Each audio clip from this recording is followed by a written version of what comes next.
या देवी सर्व भूतेषु शक्ती रूपेण संस्थिता। नमस्तस्यै नमस्तस्यै नमस्तस्यै नमो नमः। नमस्कार भक्तांनो, बघा उद्या 27 सप्टेंबर 2025 वार शनिवार, उद्या आलेले आहे शारदीय नवरात्र उत्सवातील 6वी माळ। बघा उद्या 6वा दिवस।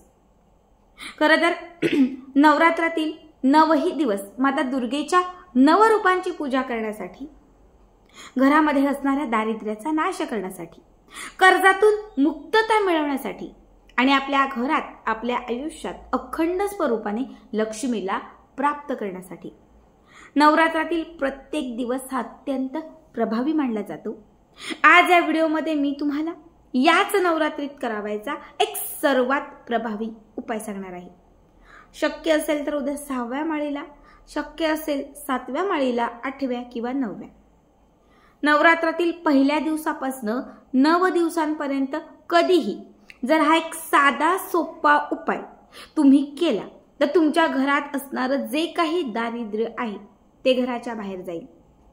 18 विश्व आपण ज्याला गरिबी म्हणतो ही संपून जाईल। घरामध्ये कुठून का होईना पैसा येत राहील।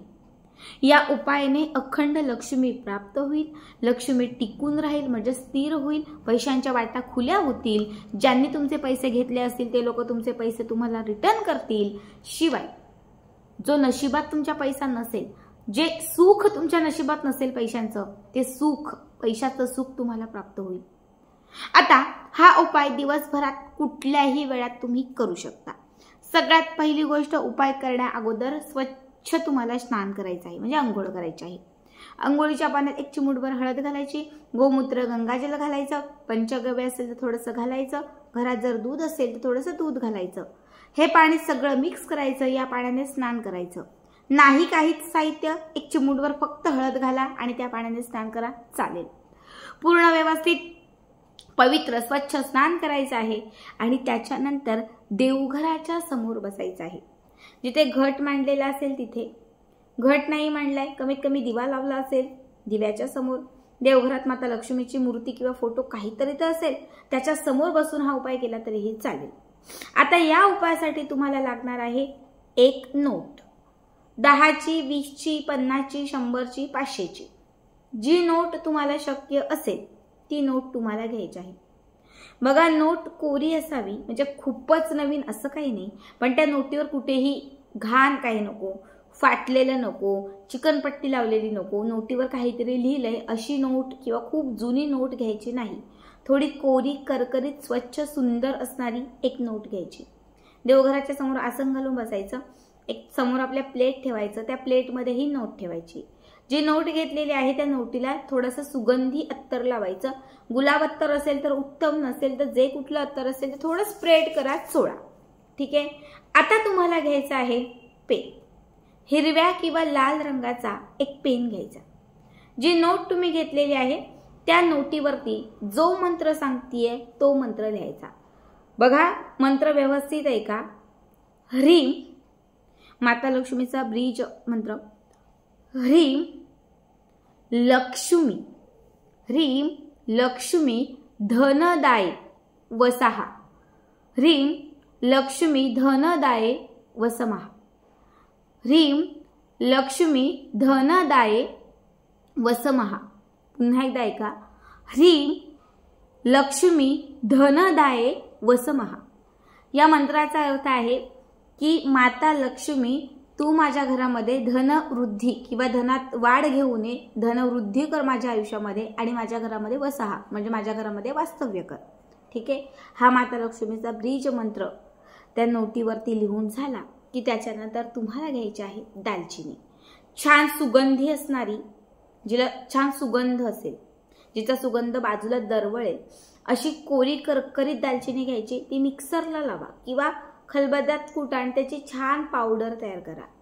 जी पावडर तयार केलेली आहे ती त्या नोटीवरती लावा, आजूबाजूला जिथे जिथे शक्य पूर्ण नोटीला थोडीशी स्प्रेड करा ती दालचिनीची पावडर आणि त्याच्यानंतर ही जी नोट आहे ती नोट घडी करा। आता नोट तुम्ही राऊंड पण करू शकता, चौकोनी पण घडी करू शकता, जशी तुम्हाला जमेल तशी त्या नोटीची घडी करायची आहे आणि लाल रंगाचा धागा घ्यायचा आहे। एक लाल रंगाचा धागा घ्यायचा. आता हा लाल धागा त्या नोटीला गुंडाळायचा आणि ती नोट त्या धाग्यामध्ये व्यवस्थित पॅक करायची. ठीक आहे. आता ही नोट उजव्या हातात किंवा डाव्या हातात घ्यायची आणि एका हातात स्फटिक माळ, कमळगट्टा माळ, रुद्राक्षाची माळ किंवा तुळशी, जी कुठली तुमच्याकडे माळ आहे ज्याने तुम्ही जप करताय ती कुठलीही माळ आपल्या हातात घ्या आणि त्या माळीवरती कमलात्मक मंत्राचा जप करा.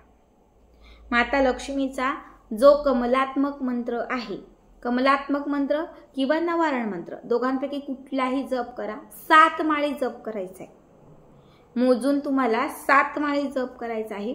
7 माळी जप केल्यानंतर ही नोट पूर्ण चार्ज होणार, ही नोट पूर्ण अभिमंत्रित होणार, ही नोट पूर्णपणे सिद्ध होणार. आता ही नोट घट मांडला असेल तर घटाच्या समोर, अखंड कळश भरला असेल तर कळसाच्या समोर, समजा दुर्गादेवीचा फोटो काय असेल त्याच्या समोर, कुलदेवीचा फोटो किंवा काय असेल तिच्या समोर, किंवा लक्ष्मीची मूर्ती असेल तर त्याच्या समोर, टाकाच्या समोर, श्रीयंत्र समोर, जिथे शक्य तिथे तुम्हाला ही जी नोट आहे ती ठेवायची आहे. ठीक आहे.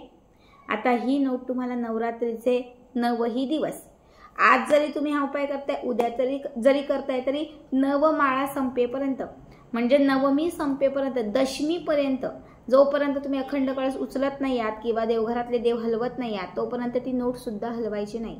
जेव्हा देव हलवाल किंवा जी काही पूजा अर्चा केली असाल ती उचलाल त्यावेळेसच ती नोट जी आहे ती तिथून उचलायची.